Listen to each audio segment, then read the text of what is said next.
Praise the lord. అందరికీ వందనాలు. ఇది 5వ వీడియో. విత్తనం దేవుని పోలి ఉన్నది.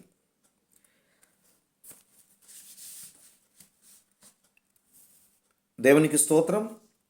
మనము చాలా జాగ్రత్తగా ఉండాలి. దేవుడు బిడ్డలుగా మందిరానికి వెళ్ళేటప్పుడు చాలా జాగ్రత్తగా చెవిగలవాడు వినుగాక. చెవి ఇచ్చారంటే ఆ వాక్యము మన హృదయంలోకి వెళ్ళిపోవాలి, మన మనసులోకి వెళ్ళిపోవాలి. మన దేహాన్ని ఆ వాక్యం ద్వారా సరి చేసుకోవాలి. ఇది వాక్యం, ఇది విత్తనం. ఆ విత్తనము నీలో ఫలిస్తేనే, దేవుని వాక్యం ఫలిస్తేనే నీవు ఫలిస్తావు, నీ కుటుంబం బాగుంటుంది. నేనును నా ఇంటి వారము యెహోవాను సేవించదము. దేవుడి స్తోత్రం, హల్లెలూయా.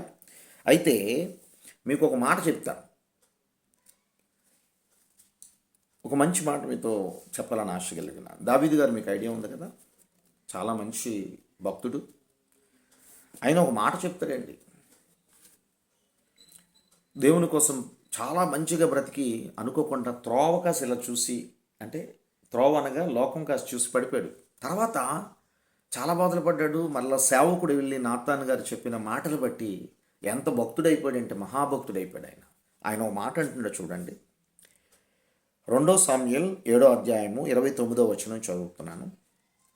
దయచేసి నీ దాసుడనైన నా కుటుంబము నిత్యము, దేవుడి స్తోత్రం చెప్పండి, నిత్యము. ఈ మాట అందరూ కూడా అందరూ అనండి.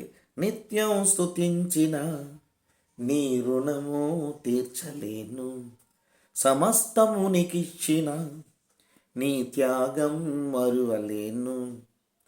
రాజా రాజా రాజా రాజాదిరాజువు నీవు, దేవా దేవా దేవా దేవాధిదేవుడవు.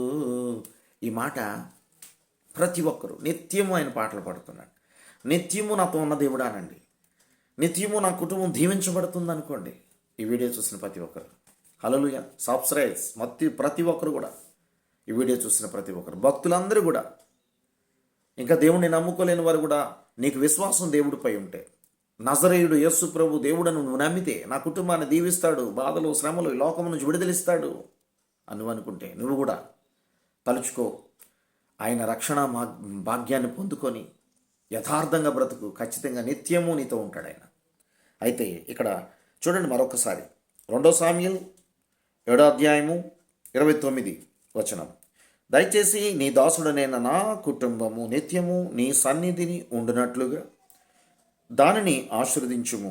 యెహోవా నా ప్రభువా, నీవు సెలవిచ్చి ఉన్నావు, నీ ఆశీర్వాదం ఉంది నా కుటుంబము నిత్యము ఆశీర్వదించబడునుగాక. అక్కడ మర్మం ఒకటి చెప్తున్నాను చూడండి. అక్కడ నీవు సెలవిచ్చి ఉన్నావు, అక్కడ చూసా, నీవు సెలవిచ్చి ఉన్నావు అంటే దేవుడు చెప్పిన మాట ఏంటంటే, ఎవరైతే శ్రద్ధ కలిగిన వారుగా ఉంటారో వారిని, వారి కుటుంబాలని నేను దీవిస్తాను, ఆశీర్వదిస్తాను అన్నాడు. నీవు సెలవిచ్చినట్టే నన్ను దీవించు ప్రభు అంటున్నాడు. నన్ను నా కుటుంబాన్ని ఆశీర్వదించు ప్రభు అంటున్నాడు దావీదు. ఎంతగా ఎదిగిపోయాడంటే 103వ కీర్తన కూడా బాగా చదువుకోండి. అబ్బా, ఆయన చేసిన ఉపకారాలు మర్చిపోవద్దు అంటున్నాడు. మళ్ళీ విత్తనం కోసం కొన్ని మాటలు మనం చదువుకున్నాము ఇందాక వీడియో. ఇది 5వ వీడియో. ఖచ్చితంగా చదువుకోండి. చెవిగలవాడు వినుగాక. మరలా మీకు ఒక మాట మాత్రం మీకు చెప్పగలుగుతున్నాను, మెలకువ అనేది ఖచ్చితంగా మీకు ఉండాలి. అయితే లూకాసు వార్త 8వ అధ్యాయంలో 6వ వచనం చదువుతున్నాను. రాతి నేలను పడి మొలిచి చెమ్మలేనందున ఎండిపోయాను, అనగా విశ్వాసము లేనందున.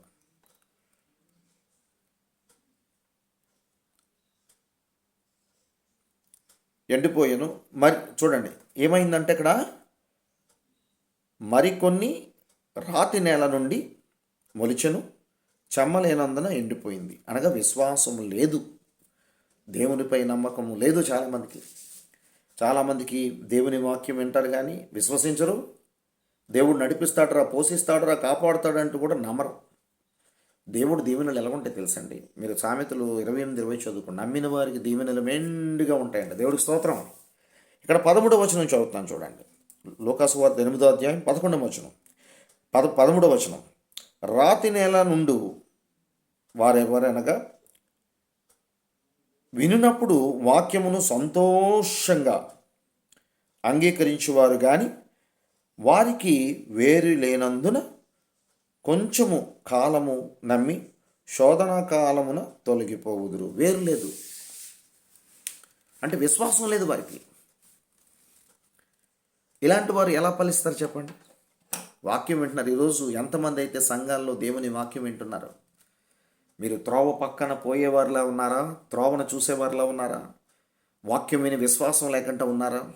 ఫలించలేరు. శోధనలు వచ్చినప్పుడు తట్టుకోలేరు మీరు. అందుకే దేవుడు అంటాడు మార్కు సువార్తలో, ఆ మాట చాలా గొప్ప మాట అండి. చూడండి, అలాంటి వారికి దేవుడు ఈ మాట మాట్లాడుతున్నాడు. మార్కు సువార్త చాలా చాలా జాగ్రత్తగా ఉండాలండి. మార్కు సువార్త 14వ అధ్యాయము 38వ వచనములో దేవుడు చాలా స్పష్టంగా గట్టిగా చెప్పాడు అందరికీ, మీరు శోధనలో ప్రవేశించకుండా ఉండినట్లు మెలకువగా ఉండి ప్రార్థన చేయుడి. ఆత్మ సిద్ధమై కానీ శరీరము బలహీనమైనని పేతురుతో చెప్పాను. దేవునికి స్తోత్రం. చెప్పి అంటే చాలామందికి బలహీనతంగా ఉంటారు.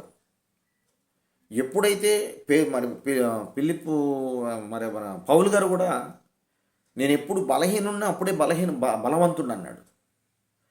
నీకు బాధలు శ్రమలు వచ్చినప్పుడే దేవుణ్ణి పట్టుకుంటే నువ్వు దీవించబడతావు. నన్ను బలపరిచిన వాని యందు సమస్తము నేను సాధించగలను అన్నాడు పౌలు. మరి ఈరోజు మీతో అడుగుతున్నాను, వాక్యమన్న మీరు ఏరు అనగా విశ్వాసం లేకపోతే మీరు ఫలించలేరు. ఏదో శోధన వస్తుంది, వెంటనే తప్పిపోతారు. మంచి మంచి భక్తులే వెనక్కి వెళ్ళిపోతున్నారండి. నన్ను కూడా దుష్టుడు అనేక రకాలు ప్లాన్ చేసి పడగొట్టాలని చూశాడు. వాడి పప్పులే ఉడకలే. దేవుడు ఒక్కడే నన్ను రక్షిస్తున్నాడు. ఎందుకంటే ఈ లోపట గొప్పవాడు తన ప్రేమతో నింపి, తన శాంతితో నింపి, తన మహిమతో నింపి నా వెన్న తట్టి నడిపిస్తున్నాడు కనుక ఆయనే నన్ను పోషిస్తున్నాడు. ఈరోజు ఈ మాటలు వింటున్న సహోదరి సహోదరుడా, విశ్వాసం అని ఏరు నీలో లేకపోతే ఫలించలేవు. ఇప్పటికీ మించిపోయింది లేదు. శోధనలో పడిపోకుండా ఉండాలి అంటే మెలకువగలిగి ప్రార్థన చేయి. ఉన్నా లేకపోయినా నన్ను దీవించేవాడు ఉన్నాడు, నన్ను చూస్తున్నాడు, నన్ను నడిపించేవాడు, ఆదుకునేవాడు, కాపాడేవాడు, పోషించేవాడు, రక్షించేవాడు, నిత్యాగ్ని తప్పించి పరలోక రాజ్యం ఇచ్చేవాడు అని నువ్వు అనుకుంటే, ఆనాడు లాజర్ ఎలాగైతే పరలోక రాజ్యంలో ఉన్నాడు, ఈరోజు నీవు కూడా విశ్వాసంలో ఫలిస్తావు. ఒకరోజు పరలోక రాజ్యంలో నువ్వు ఉంటావు. హృదయశుద్ధి గలవారు ధన్యులు, వారు దేవుణ్ణి చూచెదరు. దేవుడికి స్తోత్రం. మత్తయి సువార్త 5:8. నెక్స్ట్ వీడియోలో నేను మాట్లాడుతాను. God bless you all.